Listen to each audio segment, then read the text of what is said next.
کہ خواتین کو جب ایام خاص آ جاتے ہیں، اسی طرح یا نفاس، نفاس اس خون کو کہتے ہیں کہ جو بچہ پیدا ہونے کے بعد عورت کے رحم سے خارج ہوتا ہے،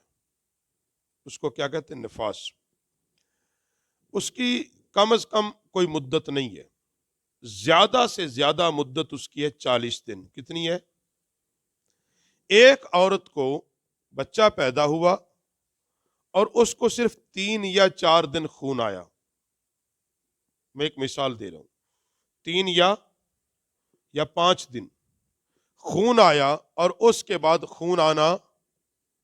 بند ہو گیا، اس عورت کے لیے حکم شرع کہ وہ غسل کرے، پاک ہو اور اپنے روزے اور نماز کا اہتمام کرے۔ 40 دن اس کے لیے پورے کرنا لازم نہیں ہے کہ میں چونکہ چھلے میں ہوں، میں 40 دن نہ کوئی نمازیں نہ کوئی روزے،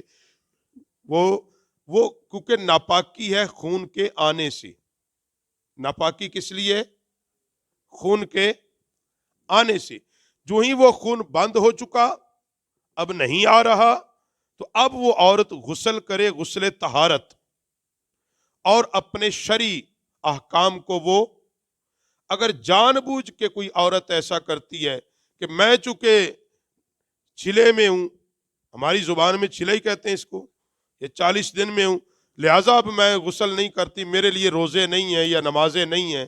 تو یہ اس کی خام خیالی ہے، شیطان کا دھوکہ ہے، کیونکہ نبی پاک علیہ الصلوۃ والسلام عورتوں کو اسی طرح حکم دیتے۔ اسی طرح جو عورت حیض میں ہو، یعنی ایام مخصوصہ جو ہر مہینے عورت کو سلسلہ ہوتا ہے، اس کا حکم بھی یہ ہے کہ زیادہ سے زیادہ اس کی تعداد ہے 10 دن۔ کتنی ہے؟ 10 دن۔ 10 دن سے زیادہ اگر خون آ رہا ہے، اسی طرح اس نفاس والی عورت کو اگر 40 دن سے زیادہ اب خون آ رہا ہے تو اس کو پھر اس کے شگم کی بیماری کہیں گے۔ شگم کی بیماری ہے نفاس والی، یعنی جس کو بچہ پیدا ہو 40 دن کے بعد، اور ایام مخصوصہ والی 10 دن کے بعد غسل کرے اور نماز بھی پڑھے اور روزہ بھی، چاہے اس کو خون پھر آتا رہے، چاہے اس کو خون ہے، وہ بیماری ہے، اس کا طبعی علاج کرائے، جا کے طبعی طور پہ اس کا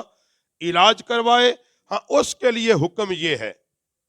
کہ وہ ہر نماز کے لیے ایک نیا وضو کرے گی، یعنی ایک عورت کو یہ بیماری ہے، مسلسل خون نکلتا ہے۔ بعض مرد حضرات، یہ مسئلہ اس میں نے ضمناً کر دیا کہ مرد حضرات بھی یہ مسئلہ پوچھتے ہیں، ہمیں بیماری ہے کہ پیشاب کے قطرے ہمارے نکلتے ہیں۔ یہ بعض دفعہ جو شوگر کے انتہائی مریض ہو جاتے ہیں ان میں یہ شکایت پائی جاتی ہے، یا کوئی اور بھی بیماری ہو جاتی ہے ان میں یہ شکایت ہوتی ہے کہ کپڑے ان کی طہارت زیادہ نہیں رہتے، بعض دفعہ پیشاب ان کا نکل چھوٹے چھوٹے قطروں کی مانند۔ اس کا بھی حکم شرع یہ ہے، اس عورت جس کو خون مسلسل گرتا رہے، کہ وہ ہر نماز کے لیے ایک وضو کرے، اس وضو سے وہ ایک نماز مکمل ہے، حتیٰ کہ یہاں تک ہے حدیث پاک چاہے اس کا جائے نماز خون کے قطروں سے بھر جائے، یا پیشاب کے قطروں سے چاہے اس کا جائے نماز، یعنی جہاں پہ وہ نماز پڑھ رہا ہے اتنا خون گرتا ہو، تو پھر بھی اس نماز کو وہ مکمل کر لے، اس وضو سے مکمل ہو جائے گی۔ ممکنہ حد تک، یعنی آپ کے ذہن میں آ گئے کہ ایک آدمی کے کپڑے نہیں پاک رہتے، اس کا مسئلہ شرع بھی یہی ہے، اس نے اب یعنی فجر کے لیے آیا، اس نے پاک کپڑے پہن لیے، جو ہی وضو کیا، چونکہ بیماری تھی اب اس کو وہ طہارت نصیب ہے، تو اس کو کہتے ہیں شرعی معذور۔ کیا کہتے ہیں؟ کیا کہتے ہیں؟ شرعی معذور، یہ فقہ زبان کا لفظ ہے، اس کو کیا کہتے ہیں؟ شرعی معذور۔ وہ کیونکہ اس بات پہ طاقت ہی نہیں رکھتا اس کو قابو کرے، وہ اس کی طاقت ہے، کیونکہ اسلام نے آپ کو ان چیزوں کا مکلف بنایا ہے جن کو کرنے کی تم قدرت اور طاقت رکھتے ہو۔ جن کاموں کے کرنے اور کی طاقت نہیں رکھتے، شریعت نے آپ کو ان کاموں کا پابند بھی نہیں بنایا۔ اس لیے اجازت دی کہ ایک آدمی کھڑے ہو کے نماز نہیں پڑھ سکتا وہ بیٹھ کے پڑھ لے، جو بیٹھ کے نہیں پڑھ سکتا وہ لیٹ کے، کیونکہ جب آدمی شرعی معذور ہوتا ہے تو اس کی بیماری اور معاملات کے ساتھ مسائل بھی، اسلام کامل دین ہے، تو اس کا یہی ہے کہ وہ لباس کا بھی حکم یہی ہے کہ اس نے پہن لیا پاک، وضو کر لیا تھا، اب اگر ہو بھی گیا ایسا حادثہ تو وہ اس لباس سے بھی نماز کو مکمل کر سکتا ہے۔ جب اگلی نماز کا وقت آئے تو وہ اتنا حصہ کپڑے کا، وہ لازمی نہیں کہ ہر بار بیچارہ وہ کپڑے ہی تبدیل کرے، نیا کپڑا پہنے، جتنے حصے پہ وہ لگا،